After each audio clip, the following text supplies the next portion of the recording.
You are listening to Talking Star Wars.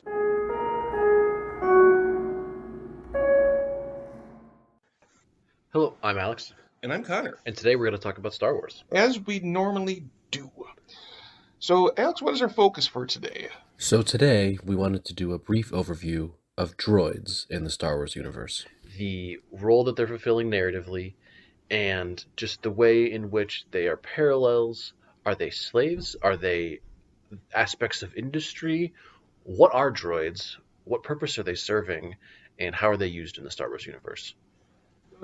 Jumping right in, with the original trilogy, droids open up our series.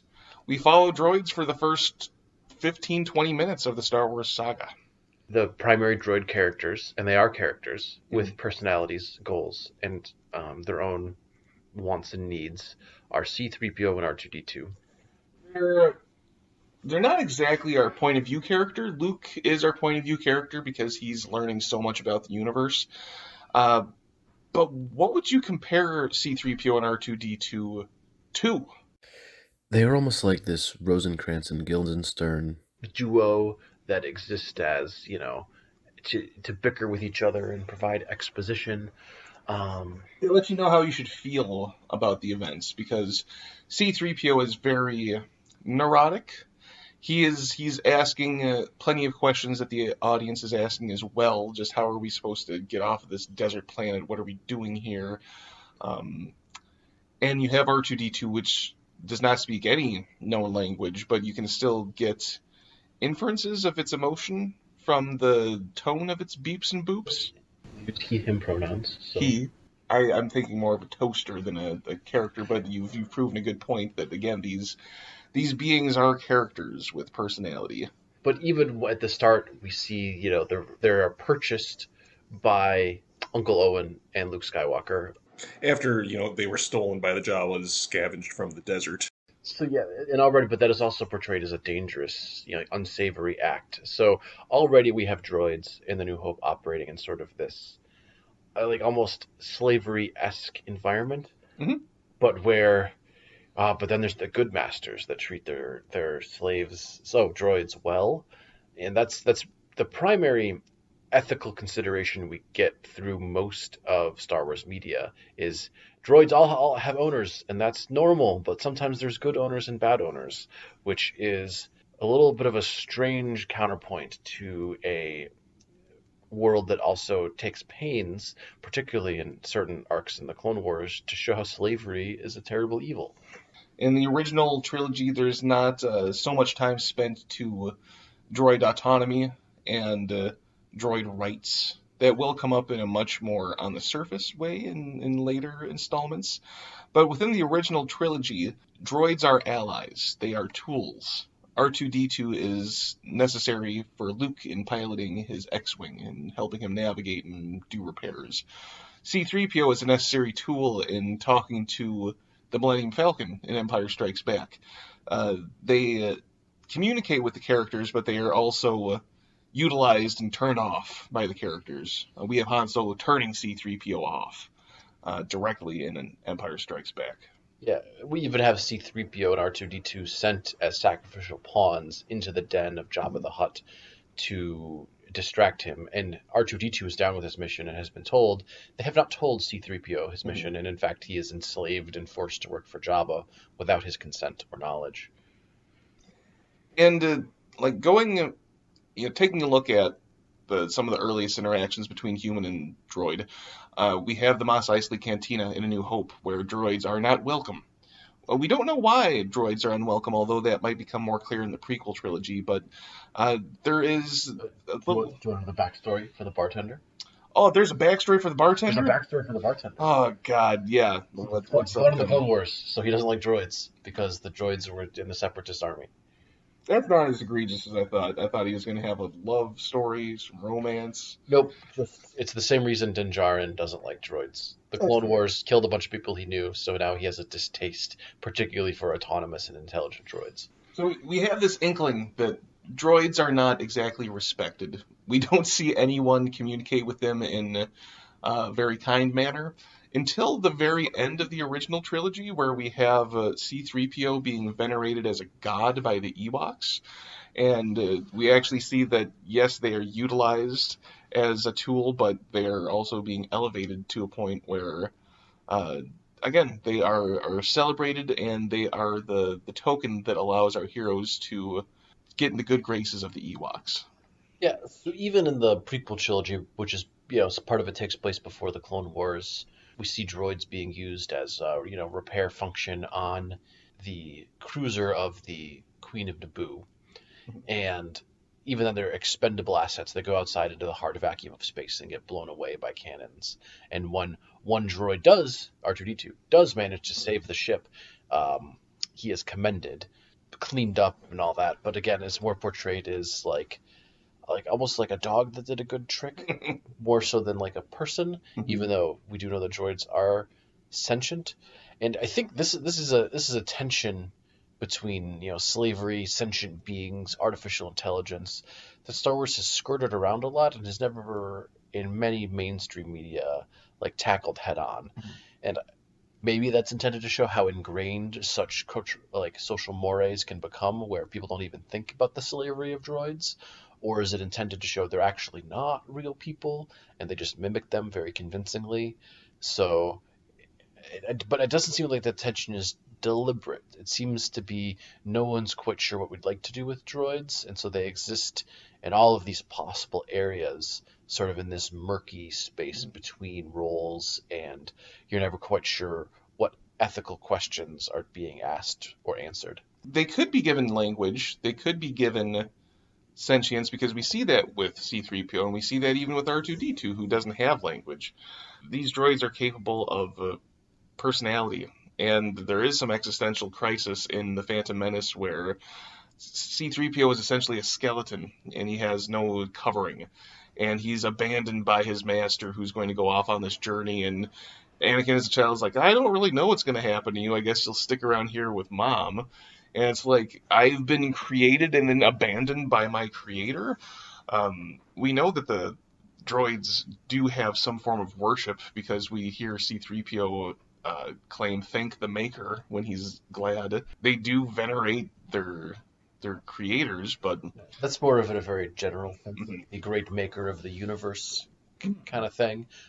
Some droids have a very, we were created as artificial beings, so if the whole universe is an artificial creation, at some point the person who made it has to come back. Right. So to talk about greater droids, we see a lot of individual droids, and then probably droids get closer to personhood as we get closer to the modern day, whereas BB-8 in the sequel trilogy is treated as pretty much a person. He's given missions, he is trusted, he is negotiated with, and Poe never refers to him as his owner, he is Poe's partner. So I think, especially during the Resistance and First Order era, the First Order very rarely uses droids themselves, much less than the Empire did. I think because they rely on indoctrinated troopers more so than unthinking droids. In the original trilogy, we see the Empire using droids for torture, droids for surveillance. I'm trying to think of other means in which they use droids, but clean the floors as mouse units. That was a messenger. It didn't clean the floors. It took messages. I figured it was like a two birds with one stone. It's sending messages while also serving as a Roomba. So pretty much, the better someone treats a droid, it's intended to be an indication of their character. But then you get the character of Obi-Wan, who's like, he's the old man. He fought in the Clone Wars, and he never really even respects R2-D2 as much as a person, even during the Clone Wars. Whereas Ahsoka Tano and Anakin treat R2-D2 as a person. He does at least admit in A New Hope that he never recalls owning a droid, which infers that he doesn't view droids as a means of being a product, but more of an elevated personality, so at least he didn't own one. Well, and he's upset that R4 gets blown up. Yeah, and R4 was never his. It belonged to the Jedi Temple. But to look at, those are individual droids and how they're treated, but then we do get hints of greater droid societies, for good or ill. And we also have, but before we get to droid societies, let's look at droids as antagonists, because they do exist. The most quintessential example would be the separatist armies. Are primarily droid-based, and the droids get more intelligent as time goes on through the war from the drone-like droids that appear in the Phantom Menace. And then once those are knocked out more easily, the Trade Federation upgrades them to have more independent artificial intelligent thought. And they do have some personality, but they're still, again, very drone-like, where they're identical, all of their voices are identical. It's kind of a slightly elevated hive mind, where they're all connected to some server, but they're still talking person to person to communicate immediate information. You have these droids who, not of their own volition, are getting into this war, but they're being built as war machines and they're tools again. Yeah, we never see the mainline battle droids or super battle droids or droid Decus rebel against their programming.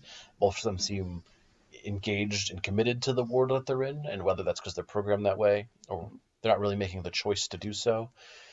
But we do get an interesting episode in the Rebels where one of the survivors of the Clone Wars, a clone, and one of the surviving intelligence droids and analyst droids of the Separatists end up forced into a situation where they're fighting against each other and then with each other.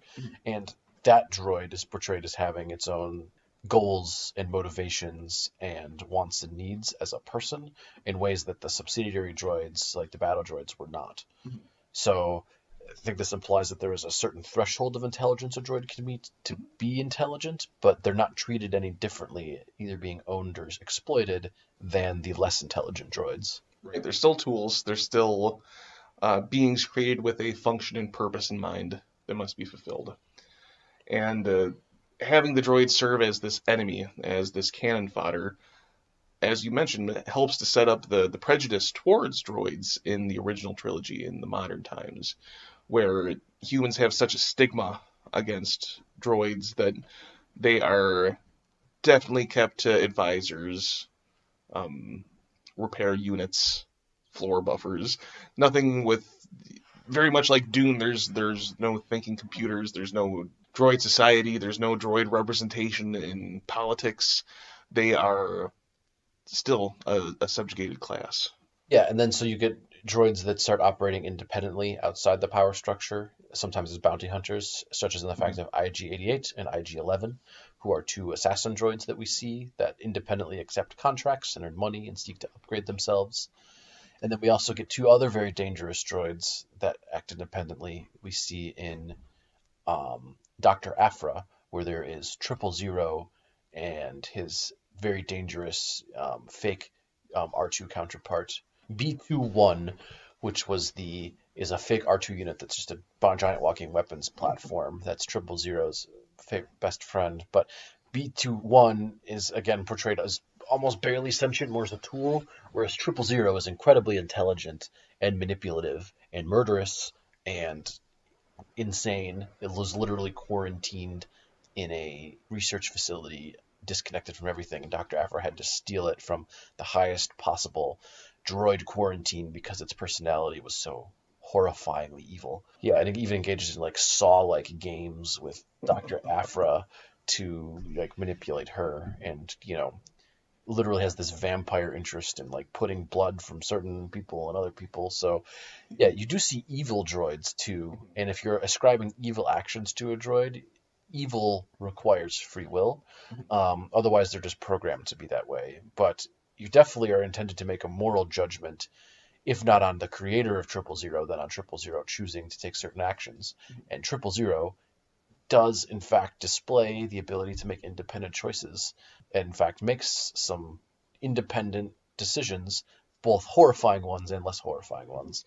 And there's always this uneven, is 000 owned by Dr. Aphra? At some point she considers that, but really then no. But then 000 knows he can't publicly be an independent droid, so maintains the fiction that Dr. Aphra owns him, when instead he is the one pulling the strings and manipulating her and holding her under threat. This sounds very much to be a parallel to what occurs with Lando and his droid. Oh yeah, so we have to talk about L3. Popularly not well portrayed, perhaps. Just, again, a little too much heart on its sleeve in trying to make a statement about droid rights. Yeah. But Lando certainly treats L3 as a person. Does never threatens to. I mean, they banter, and she assumes that Lando is in love with her, which is sort of portrayed for the laughs, but they are actually very close. So it's interesting that she's literally against slavery for people, and it's supposed to be funny, which is playing into, I think, like sort of as like the hysterical woman. Even the droid women are hysterical. It's a little bit weird, but Imagine if you had an actual serious character who was passionate about freedom, and instead of being this chaotic, positive joke character who sets the droids free and creates a distraction, if she was more of a chaotic neutral who was just leaning into mayhem, and every droid that she sees, she radicalizes. yeah. So this actually plays into a story in the Star Wars novel, The Last Shot, where we see, it takes place with Han Solo, post Solo, and then in the modern day with Lando after the events of the Battle of Endor, where we get a lot more about droids, where we learn old secrets that L3 had stored away, and then we get this crazed Dr. Fyzen Gore who likes to experiment upon both organics and droids, and then fuse droid components into humans until the droid components take over, and then there's like a whole cult that considers the droid part superior and flesh inferior. It's kind of horrifying, and both like droids and humans find this whole fusion repulsive because it is neither of them desire that, but it's sort of playing in the same space where we consider General Grievous horrifying. Where he is an organic being that has replaced almost all of his body with droid parts. Which comes back to Vader as well, more machine than man. Yeah, but both Grievous and Vader are still portrayed as person, where it's like if you become fully droid, do you lose your personhood? Or is it by denying your personhood and trying to become a droid that you lose your personhood in the first place? When we get to the sequel trilogy, we have some inklings of greater personality, especially where the heroes are dealing with wiping C-3PO's memories, which has happened to, time and time again to some comedic effect. But in this time, we actually get the sense of loss when it comes to wiping the adventures that we went on with C-3PO. A little bit of droid sympathy there. Yeah, and you never see any droids toting around weapons or even being given much focus in the sequel trilogy, which is at the lingering effects of the Clone Wars still, and then the Empire using security droids to oppress people. Is that overall the galaxy growing poorer and having a less ability to replace lost droids? So, or just a deliberate decision of we need to sidestep this whole slavery issue. Let's have BB-8, who is definitely a person and a member of the crew, but then let's not address the fact that are droids slaves? Right. That gives us ground to speak more to what's going to happen in future Star Wars series, the potential that droids could play. I would love to see the droids actually serve an antagonistic role of their own volition without being programmed to do so, have them make the sentient decision to rebel against humanity. We actually do get hints of that. There is one of the only organized droid factions that we have outside the Separatists. And it shows it's a criminal society, the Droid Gatra. So they are one of the primary criminal factions that arises both during the period of and after the Empire, where they're arranged to purchase rare droid technology. They control many droids as hidden sleeper agents throughout the galaxy, and they have their own droid societies. It even reminds me of there's in one of the Alphabet Squadron novels, after the fall of the Empire, there was an outpost where droids were the primary population, and after the fall of the Empire, the droids take over and utilize the humans as their servants. So it's definitely portrayed as the simmering tension underneath a lot of societies, the exploitation of droids.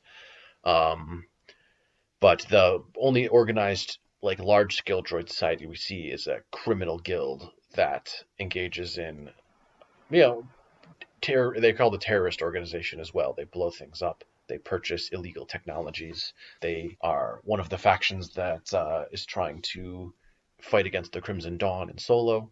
Yeah, I think that would be very interesting to delve into, having this droid society combat the known universe, just because you can have an alien force, but or you're othering some sort of sentient race, whereas if you're talking about technology as the enemy, it's something that we can look into as being beyond just a slave revolt. This is our products, our well-being coming in to become our enemy. Something that's also cut off from the force entirely. Yeah, the enemy within. There are, of course, many more droid characters we could explore. There's other short stories, one about Luke Skywalker, where he frees a bunch of enslaved droids as part of the Legend of Luke Skywalker short story collection. Mhm. But overall, I would say Star Wars has yet to truly grapple with the ethical and moral implications of what droids mean, and it has certainly introduced it sort of on an individual basis of both admirable and execrable droids. But as a whole, they're mass created beings, like, but there's no sense of, oh, we have do they just do the dangerous jobs we don't, or do we need to not make them as sentient? So it's a tricky argument to be brought up, and I think George Lucas was wise in introducing us to these droids right off the bat, just because it paints this picture of a world where we, just considering C-3PO and R2-D2, which many could argue are some of the most recognizable characters in the entire series, we're given these robotic creatures who have personality, who have warmth, who have humanity, and it leaves us with the question of, well, how human are these creatures? Um, how much should we be empathizing with C-3PO when he's dismantled in Empire Strikes Back? It's a very interesting juxtaposition of this artificial life with this more human life that really wasn't given to robots prior to this point. It was portrayed less like artificial intelligences and more like golems, where they Mhm. are this created being subservient to humans that have strength and abilities that humans and other alien life don't, but are still controlled by them. But is that control a good thing? You might be saying, this is Star Wars. Why are we trying to uh, juggle this societal human question? And if you're wondering why we're doing that, this might not be the podcast for you, because Star Wars is a platform for greater discussion and argument. I mean, look at Andor in this political drama. It's very much beyond the wizardry of sword and sorcery. Yeah, So, and in that you even have the character of Bimo, who is Andor's best friend. mm, Yeah, well, if I think about BMO too much, I think I will cry. cry. So, any Yeah. other thoughts on droids for today? Yeah, so droids are occupying an uneasy space in Star Wars. Are they enslaved artificial intelligences? Are they, just robots that are meant to do menial jobs, but have, like the Geth from Mass Effect, have grown more intelligent than expected? Do droids deserve personhood, or so what is the exact role of artificial intelligence in droids in Star Wars? Currently, it's undecided, and as with many things in Star Wars, it's portrayed as there's this enormous societal inertia behind the role of droids that few people even question the structures of their society. Even when it tried to affect political change, as the rebellion does, there's not a lot of look at affecting societal social change in the same way. Thank you very much for taking some time to listen in on our take on droids. We do have a new subreddit, so if you ever have any questions or suggestions for future topics, please leave a comment and we will read it, because that's what we do. Yep, that would be reddit.com/r/talking Star Wars. Thank you for joining us, and join us next time for more Star Wars. We've been talking Star Wars. We'll see you sometime soon in a galaxy right here.